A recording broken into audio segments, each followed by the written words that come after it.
Hey guys, good morning. All right, so I have the incomparable and the amazing Chef Arlena with me. She started, well, why don't you tell people who you are and what you do? Okay. Okay. So my name is Chef Arlena Strode, and I started the Children's Culinary Institute almost 12 years ago. In August, it will be 12 years. That 12 years. 12 years, yeah. That's freaking fantastic. All right, so the Children's Culinary Institute, something very near and dear to Chef Dad, Chef Kid, and Dad Kid Yeah. of the Day. And I am really, really curious, if you will, what is it that I don't know, what got you going? Why did you start the Children's Culinary Institute? Uh, there's a few reasons. First of all, it was kind of natural for me, raising kids of my own to teach them how to cook. I recognize it's a life skill. Also, I came from an Italian family. My mother's 100% Italian, and the kitchen was her domain. So I was not really allowed in the kitchen. It looked like a beautiful dance to me, mixing things, fragrances that came, but I was never allowed to participate in the dance. And the few times that she had to lean on me, I didn't do very well because nobody had taught me. No practice. Yeah, exactly. Right. Yeah. And so then when I just naturally thought I must be a bad cook. I must not have inherited this beautiful dance that is part of my heritage, right? The And cooking gene.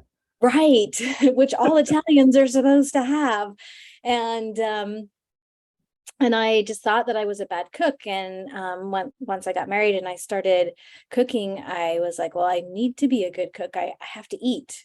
Like it's all up to me now, right? Like, no, my mom's not going to come in and save me. And so I did take some cooking classes, and I actually wasn't bad at it, right? Once someone teaches you, you're not too bad at it, right?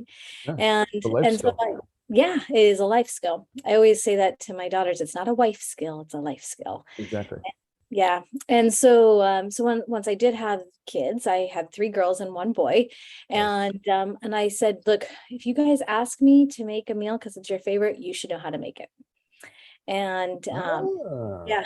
that's So cool. we started doing that. And I remember the day that my 6-year-old said, I'd really like to make spanakopita. And I was like, oh, puff pastry and like the whole With nine yards. spinach and feta and Yeah. herbs and spices. Yeah. Ooh. So I taught her because I was the one that said it, right? So I have to follow through with my own statement Wow. of the house. And Oh, that's awesome. yeah. And so she made it one night with a big Greek salad, and we had friends over and they were like, wait, what? And then they asked me, will you teach my kid? And I said, sure. And then their friends came, and then we'd be cooking and someone would knock at the door, and But of you course, were come new on at in. it. You were Yeah. already new at it. You're like, Yeah. I'm figuring this out. Yeah. Yeah. That's awesome. But the more hands in the kitchen, the better, right? If you're making Space dumplings, more space determining, but yes, sure, sure. The more hands that are folding dumplings, the more dumplings you have to eat. this is a very true statement. Yeah. So so yeah, we had them in, and after a little while I thought there should be more of a method to this madness. There should be a skill building set Yeah. that's put on this. And so I started out to write a curriculum. And one thing you don't know about me is that I'm a military spouse. And being a military spouse means that we move frequently. Uh-huh. And um, frequently. And it's actually a really difficult thing for us as military spouses. Just, Yes, it is. give a shout out to all the other military spouses out there Oh to yeah.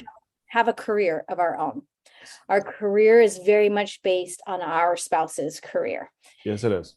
We go where they go, we do what they do, we uproot as many times as we need to. Yep. And Your in husband's it, billet is yours.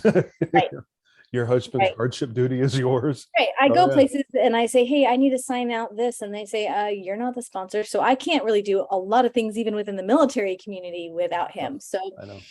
it's a difficult situation. And so someone who's in the culinary field, it's difficult for them to get a station in a kitchen and work their way up. Yes. It's difficult for them to own their own business and have that word of mouth develop. Those are a lot of things that are kind of difficult. So being in the field that I am in, and the specialty that I was in was catering. And how do you get a caterer? Do you go to the phone book and look up a caterer? Or that aged me, didn't it? You go to the internet. Yes, yes. And- We both, unfortunately, have gotten paper cuts from the Yeah. yellow pages. Yeah. Yeah. But it's word of mouth, right? Don't you ask your Exactly. friends? Yeah. And if I'm brand new to a new state or a new country, Who it's gonna knows you? take, yeah, it is gonna take years. And by the time those years happen, I'm You've moving. moved again. Yeah. So yeah. So I established this and this curriculum, and it kind of is a partnered with a business plan as well as a network of instructors who are teaching the same curriculum throughout wherever I've been. Honestly, I've left someone teaching, and then there's other people that have come into the network who've just heard about us or said, I love cooking and I'd love to share, your curriculum. So it's kind of how it started, was kind of out of a need, right? Yeah. That we have the career need, we have the Well, kids need, we have the family need, the development, all kind of comes together some. well, and the other thing is, let's say word of mouth kicked off and you were an amazing caterer. I'm sorry, I've run 11 restaurants and that's hard enough. Catering stinks. It is very rewarding, but you cannot charge enough sometimes to deal with some of the challenges of It's true. people and the way they treat you and their level of expectation. It's hard, let alone if you were established and then It's trying true. to get established in some place that's a foreign country. Or Yeah. let's say you don't And- know Southern cooking and you've been stationed in Washington State for the last Right. 2 years. How do Right. you learn that? Right. And then you go someplace and they say, oh, here's the kitchen you can use. And you're like, okay, everything works. And they're like, yeah. So you show up the day of the event and nothing works. That's So right. That's right. there's nothing good about it. It's not a fun job. Pay your caterers well. Yeah. Well, they earn it. And I don't know about you. I go to a restaurant. I don't want to get food poisoning. I certainly don't want to have it brought to my place when I'm having a caterer. So pay them Right. well. Right. Yeah. It's not an easy job. And you ask It's a not. lot. Yeah. So you mentioned, teachers, you mentioned locations and things like that. So I was fascinated by your 5 cooking children's books, if you will, Oh right? yeah. But these what you call them, heroes of the They're culinary my arts or they're heroes my of cooking? culinary heroes. Yeah, my Right. culinary. Okay. So tell me about that and Okay. and a little bit about your curriculum and Okay. some of the other tools you've put together. Sure. So I actually never imagined myself as an author. That's not something that I ever thought Yeah. of myself to be. And Yeah. of course, the very first thing I wrote was a curriculum, which is not the same thing as a story. It's not. And my curriculum's great. I've been using it, like I said, for 12 years now, as have other people. And it's got 3 different age categories. Okay. Okay. So basically like kindergarten through 2nd grade, 3rd grade through 5th grade, 6th grade and up is how the curriculum is written. And each section of those age groups has 2 years worth of lessons That's awesome. based on the fact that you would probably have a once a week class. Okay. So yeah, and they're all skill based. So every single lesson would be something like, this month we're working on knife skills, and you're going to make a chutney and a salad and a salsa, and yeah, and so they're not based on the recipes themselves. People will often say to me, "Oh, you're Italian, so that means you teach Italian food." It's when it's called for. Yeah, I do. When we're working on the pasta unit, absolutely, we make homemade gnocchi and we do all these kind of things. Which, yeah, I love gnocchi. yeah, and I have a beautiful granddaughter who is barely 4 years old who will make you homemade You have gnocchi. a granddaughter? You have a You granddaughter. look like you're maybe pushing 38, 40. Oh, thank you. No, that's not intended to be a compliment. My mom would have smacked me in the back of the head if I got it wrong. A 5 foot tall little redheaded lady. Yeah. But I mean, Yeah. you look great. But that's the thing, right? Is my granddaughter's so fortunate that she has me. My kids were so fortunate that they have me. Not that I'm bragging on myself, but every kid doesn't have that. That's Right. true. That's Every very kid true. doesn't have that. And I didn't have it. Even as great as my mom is and as wonderful as her food is and how I would never want to go back on any of that, I didn't learn it. Mm. From her, other than the little bit that I got from osmosis from watching, right? And she's seen me sit with my own kids and do recipes, and she'll say, wow, you're really good with how patient you are with doing that, so Mm. she recognizes it, that that there was a gap in there, but once we start recognizing all the other things we do for our kids, because we want them to have a foundation Yeah, and knowledge of, we take them to soccer because we want them to not only know how to play the game and play with other kids, but have the physical conditioning, we that's right. take them to school, we teach them at home, we do all of these things because we really want them to have a better foundation than what we had. That's right. And so with this program, it started off with me just trying to give my kids a better foundation than what I had. And in the past, in history, that's exactly how we learned, though. Our parents taught us, our grandparents taught us. We That's spent right. that time in the kitchen with our chef dad. And and those things were the things that we learned from Yeah, them. And it's becoming less and less part of our traditions, less and less part of our cultural and our society conditioning, that we spend that time in the kitchen. And cooking is not taking a frozen burrito and hitting it right, for 1 minute 15 seconds. I'm sorry, right, that's not cooking. right, That's right, factory food. right. And I get it. Like, I don't want to throw shame on anyone, but Yeah, I'm a dad. I really don't have that much of a problem with it. I was raised by Sicilians and the French, and I'm yeah. good with shame and guilt. It's Yeah. okay. There are people in life who really can only afford to do those kinds of things, because their True. knowledge only affords them so far, That's right. their finances only afford them so far, Been and there. their situations only Yeah. afford them so far. And I would really like to change that, because from what I see is that that's a continual down spiral. It is. It is. And yeah, and it only gets worse. It doesn't get better. So the I, only thing, I'm go sorry ahead. to interrupt. I want to interject something. There was a time when we were struggling, and what got us through was my ability, my interest. And I had to learn skills that I hadn't used in years, because there'd been a long gap between when I ran restaurants and this particular time in our lives. And I had the two girls and I had my wife, and it was like, we need to eat. Ingredients are cheaper than already Right, prepared food, because right, obviously has to be a profit margin for right, that, right? So it's like, well, you're about to learn how to make burritos. I mean, right, and you get a right, tortilla and you heat it up and all that right, stuff, but right, you just have to learn. right. And there's a lot of people out there who don't feel like they need to learn, because they do have the money, or they can't afford the That's conveniences right. of it, but they're also limiting their children to not have choices. Well, yeah. um when you get a little bit older, I have basic sewing skills. That means I cannot just think of a dress in my head and go and make it. No, That's a but limited skill for me. exactly. You Yeah, can replace a button, and that's right, cool. right. I can sew a Maybe pillow. Yeah, I was just thinking that we could restitch a pillow, right, right. but Yeah, but sewing is not a requirement for life. it's true. Eating is. Eating, coincidentally, it is. I Yes. blame my mom. If she hadn't fed me as a kid, I wouldn't have this addiction. You wouldn't be here now. Oh, well, there is a side effect. Yeah. Yeah.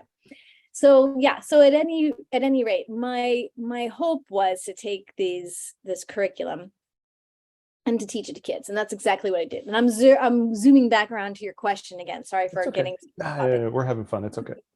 but as I'm doing this, I'm teaching kids and I'm teaching in classes, and I have other people teaching my curriculum other places, and I have a 1 hour time period to teach a recipe, to try to include as much of where does this food come from? What is the history of it? What is the French word for this particular cut that you're making? How do you hold the Ooh, knife while you're cutting it? To incorporate all of that into a 1 hour lesson and come out with a finished product at the end takes the whole hour. And I have these heroes, these chef heroes that I want to include and be able to say, menus didn't exist before Chef Escoffier was out there. And he changed all of these things for you. And I want to be able to share that with them, but I really can't do that in that 1 hour. And I can't go to all of these other locations that are teaching my curriculum and be like, hey, don't forget to tell your kids about Chef Brazier, who went out and created she was the first 6-star Michelin chef, and she's a female entrepreneur out in a time when that was absolutely unheard of, Unheard of, yeah. yeah. And so how can I do this? How can I teach about these amazing people who I know of in history, who I know just lit up my world? That's and awesome. I want them to light up your world. And so I wrote these children's books, 5 of them, about 5 chef heroes. And I will caveat that with one of them is not really a hero. She's kind of one of those situations where we learn from someone who did something bad and we learn how to do it better. And I feel like that's a little bit of life, right? There's a lot of bad examples around us that we need to be able to learn good things from, right? That's a bit of a teaser. Yeah. Who is that person, if I may ask? She's got a good nickname that you will recognize. Her name is Typhoid Mary. Oh. Right? Yes. Yeah. Yes. And we didn't know back then, and I say we, I didn't live back then, but we didn't know back then Are you about sure? No, okay. Sorry. we didn't know back then about the needs for hand washing, right? We didn't Right. know so much about asymptomatic carriers of anything. And it's Right. so great that nowadays I could talk to kindergartners about asymptomatic carriers and they know exactly what I'm talking about, Yeah. so Yeah, exactly. Did you know that, speaking of asymptomatic carriers, doctors in the late 1800s, I forget the year, but when a woman was giving birth, they weren't washing their hands. And so one of the causes of so much maternal death after giving birth was infection. infection makes perfect sense. And so these guys, they weren't washing their hands. They're Yeah. giving birth. Yep. They're going on to the next kid. Yeah. Or they were just dealing with someone who's got gangrene, And then helping and someone. then they're helping someone give birth, because first of all, there also wasn't the level of specialization, Right. but you have all of this cross-contamination, all of this, the doctor wasn't sick, and it was moment to moment. So the bacteria is transferring, and all these women were dying. Yeah. And then some doctor decided to wash his hands and all of a sudden figured out, wait, my ladies aren't dying. Right. So that's what actually one of the things I discovered when I was doing the research for the book was that, how we have our government puts out like the food pyramids and the my plates and all that kind of stuff. Yeah. So it actually wasn't part of the governmental push to educate people about washing hands until the 1970s. So that was when we started seeing, you can see old propaganda folders and flyers and posters that actually talk about hand washing start during that time period that didn't exist before that. So it was really a long period of time. They understood it more in the medical sense sooner than the general population understood it. And poor Mary Malone, she was like, I'm an Irish immigrant in this country and they're just being mean to me. There was a lot of discrimination during that time period anyways. Yep. There was. And she was just like, I'm not sick. Look, I'm not sick. And you keep chasing me from job to job. And, I feel bad for the lady, but I also am happy to learn from her and, do better. So. Wow. All right. So then you were talking about, your curriculum that you've developed, the teachers. I am curious, how does a person become a teacher? Because they don't have your chef training, right? Your literal, I went to school to become a chef training. Right. So you're teaching the kids. How does a mom or dad set up a Children's Culinary Institute branch, if you will, in their hometown, in their military base, in wherever they happen, in their school, wherever they happen to be? Sure. So I'll tell you a couple of ways. First of all, we'll talk first about if you're just a parent who wants to be able to instill some of these skills in your kids and you don't necessarily want to spread that to the community. However, I think it's wonderful when people do want to spread that to the community. But let's just talk about, like, to begin with, Chef Dad, you had restaurant experience, right? Somebody else may say, I'm not as great as Chef Dad because I didn't manage 11 restaurants. So I'm going to have to figure out how to teach my kids some other way, right?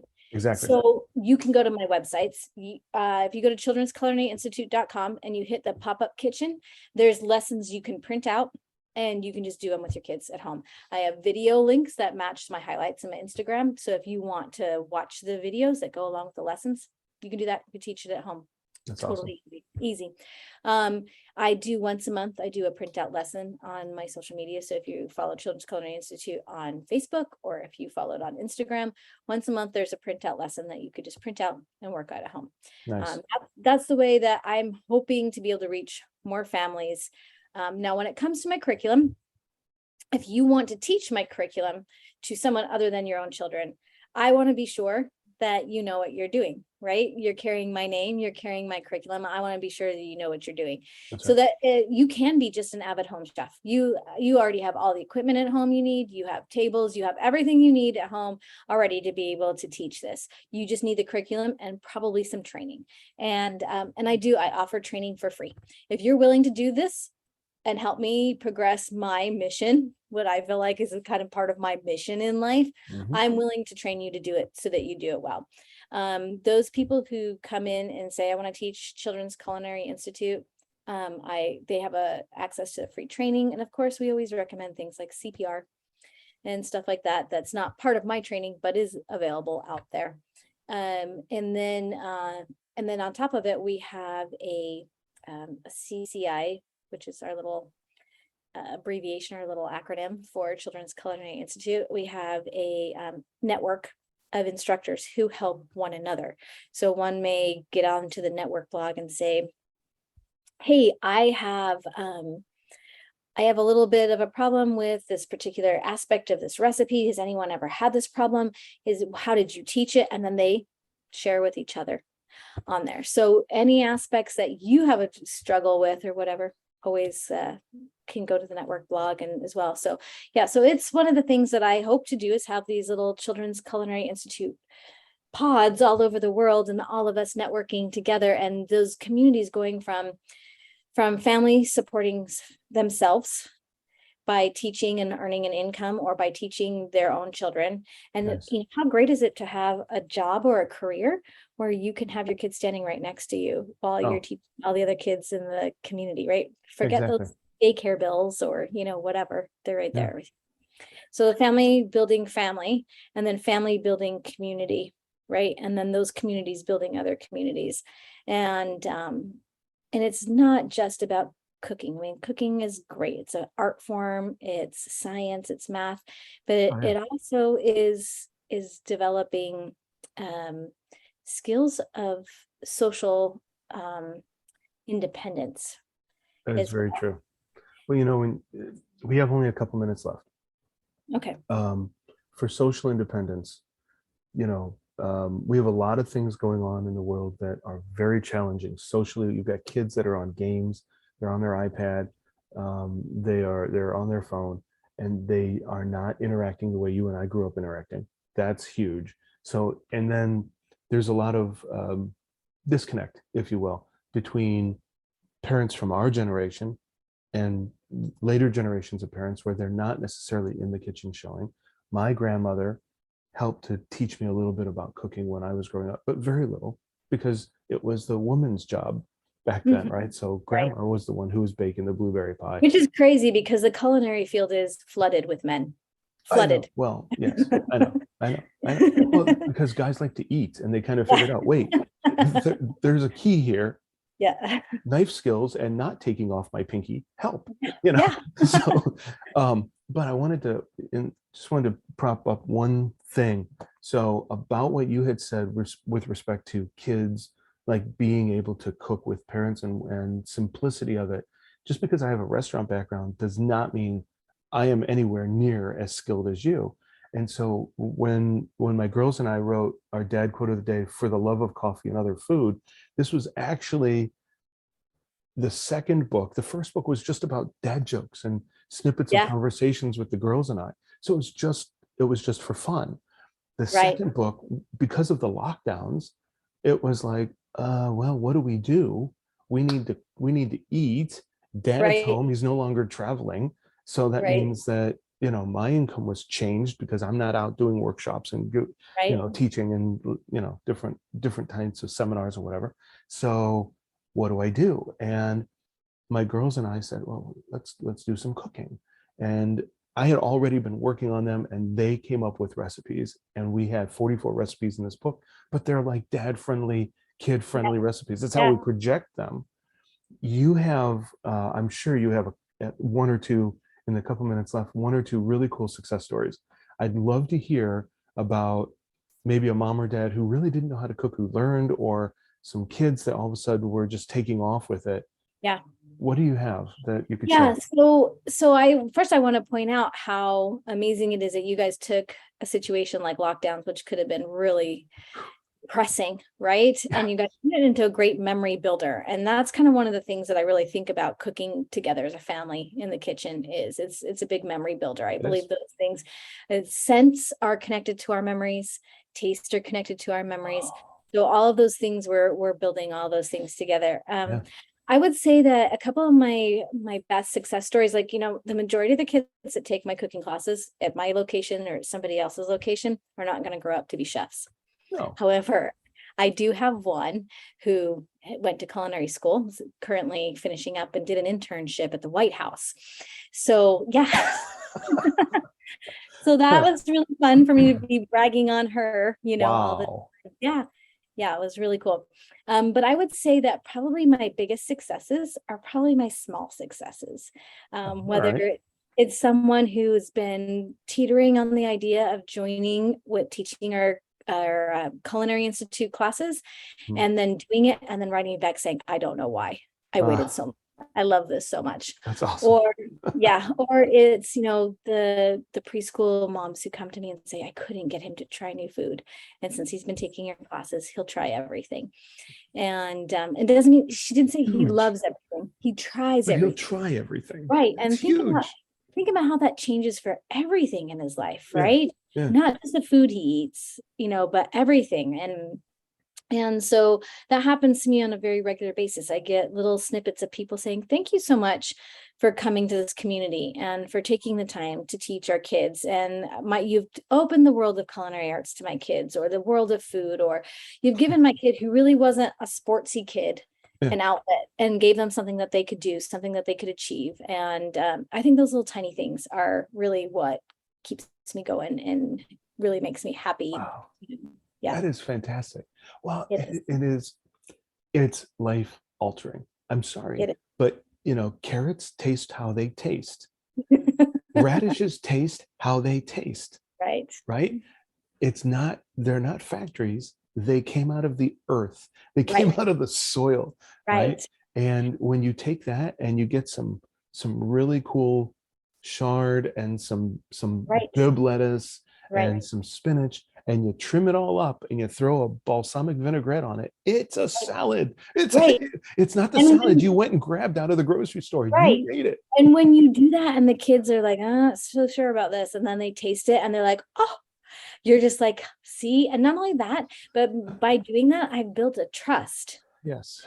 And Yes, yes, that yes. makes a huge difference. And there's just so many Yes. things woven into it that you can't even begin to imagine. It's so many things. So I love what you're doing, because from a dad perspective, this will be our sign off because okay. we're running out of some time. But from a dad perspective, there are so many ways that we don't sow into our kids that we can sow into our kids. It is about the kids. Yes, it's about us. Yes, it's about our wives or our husbands. Yes, it's about the relationship of the family. But ultimately, it's all about the kids, because Yeah. the kids are our inheritance, That's right. And so when we can sow into them, we can create those memories. We create trust in the family. You now have let's say a 6-year-old who actually doesn't have fear of flipping the switch on a mixer, Right. right? Or who they get up on a stool and they've got a wooden spoon in their hand and they're stirring some chili. That kid has that experience forever, Right. and you have built trust in the family, and it helps to restore those relationships and build them up even further. Sure. It's awesome. Yeah. And I would like to commend you for doing what you do, because it's people like you, dads and moms and grandparents out there who take the time to do it, who are building a better place for us. Because you know what? Those kids are going to be taking care of you one day. And aren't you going to be so glad that you taught them? How not to kill you with botulism. Yeah. Yes. Yeah. Chef Arlena from the Childrens Culinary Institute, one of the most amazing and undiscovered treasures on the planet. Oh, thanks. Thank you very much. This has been awesome. Thank Yeah, you. anytime, anytime. All right. We'll get together again soon. Sounds Take good. care. All right. Bye. Bye.